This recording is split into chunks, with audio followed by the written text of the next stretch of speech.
আল্লাহ যখন পৃথিবী বানালেন, পৃথিবী কাঁপাকাঁপি শুরু করলো, খালি কাঁপে। পৃথিবীর কাঁপাকাঁপি বন্ধ করার জন্য আল্লাহ পৃথিবীর মধ্যে 7টা টেকটনিক প্লেট বসিয়ে দিলেন। 7টা পাহাড়, 7 tectonic plates creates the mountain range on earth. এই 7টা প্লেট পৃথিবীতে এই পাহাড়গুলো উঁচু নিচু টিলা টপ্পর তৈরি করেছে। পৃথিবীব্যাপী যত পাহাড় আছে এই টেকটনিক প্লেটের কারণে। পৃথিবী কাঁপতে শুরু করলো সৃষ্টির পর। পৃথিবীর কাঁপাকাঁপি বন্ধ করে দেওয়ার জন্য আল্লাহ পৃথিবীর ভেতরে পাহাড় ঢুকিয়ে দিলেন।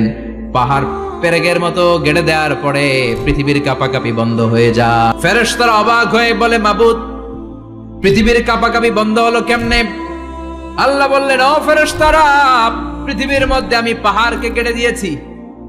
পাহাড় গেড়ে দেওয়ার কারণে পৃথিবীর কাঁপাকাঁপি বন্ধ হয়ে গেছে। ফেরেশতারা বললেন, তাই নাকি? পাহাড়ের এত বড় শক্তি। ইয়া রাব, হাল মিন খালকিকা আশাদ্দা মিনাল জিবাল।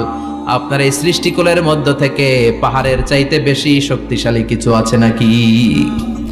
আল্লাহ বললেন, হ্যাঁ আছে। পাহাড়ের চাইতে শক্তিশালী হচ্ছে আল হাদিদ, মানে লোহা। আমি আকাশ থেকে জমিনের মধ্যে হাদিদ মানে লোহা পাঠিয়েছি। লোহার মধ্যে আছে প্রচন্ড শক্তি। ওয়া মানাফিউ লিন-নাস, লোহার মধ্যে আছে মানুষের জন্য উপকার। পৃথিবীতে এমন কোন জিনিস নাই যে এই জায়গায় লোহা নাই, ঠিক কি না? আল্লাহ বললেন, লোহা সবচেয়ে শক্তিশালী। এটা পাহাড়ের চেয়ে শক্তিশালী, কারণ লোহা পাহাড়ের মধ্যেও ঢুকায় দেওয়া যায়, ঠিক কি না? ফেরেশতারা বললেন, আল্লাহ, হাল মিন খালকিকা আশাদ মিনাল হাদিদ, আপনার এই সৃষ্টিকুলের মধ্যে থেকে লোহার চাইতেও কি শক্তিশালী কিছু আছে? আল্লাহ বললেন, নাআম আছে। লোহার চাইতে শক্তিশালী হলো আন্নার, মানে আগুন। আগুনের স্পর্শ পেলে লোহা গলে যায়, ঠিক কি না? আগুন জ্বালিয়ে দিলে লোহা অস্তিত্ব হারিয়ে ফেলে, লোহা গলে যায়। ফেরেশতারা বলল, আল্লাহ, হাল মিন খালকিকা আশাদ্দা মিনান নার, আপনার সৃষ্টির মধ্য থেকে আগুনের চাইতেও শক্তিশালী কিছু আছে নাকি?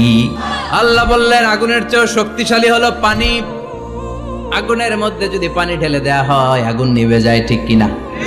ফেরেশতারা বলল, আল্লাহ, আল মিন খালকিকা আশাদ্দা মিনাল মা, আপনার সৃষ্টিকুলের মধ্যে পানির চাইতেও শক্তিশালী কিছু আছে নাকি? আল্লাহ কইলেন, আছে।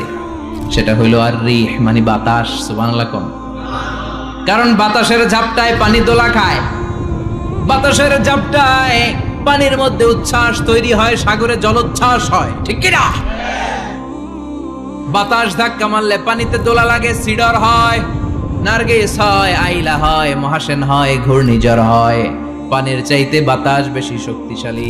ফেরেশতারা অবাক হয়ে বলে, আল্লাহ, তাহলে আপনার সৃষ্টিকুলের মধ্য থেকে বাতাসের চাইতেও শক্তিশালী কিছু আছে নাকি? আল্লাহ কয়, আছে। ফেরেশতারা বললেন, বাতাসের চাইতেও শক্তিশালী যদি কিছু থেকে থাকে সেটা কি? আল্লাহ বললেন, সেটা হলো মানুষ, বনি আদম, আল ইনসান। তবে ওই মানুষ, যেই মানুষ দান করে, কি করে? ডান হাত যা দান করে বাম হাত সেটা টের পায় না। সুবহানাল্লাহ।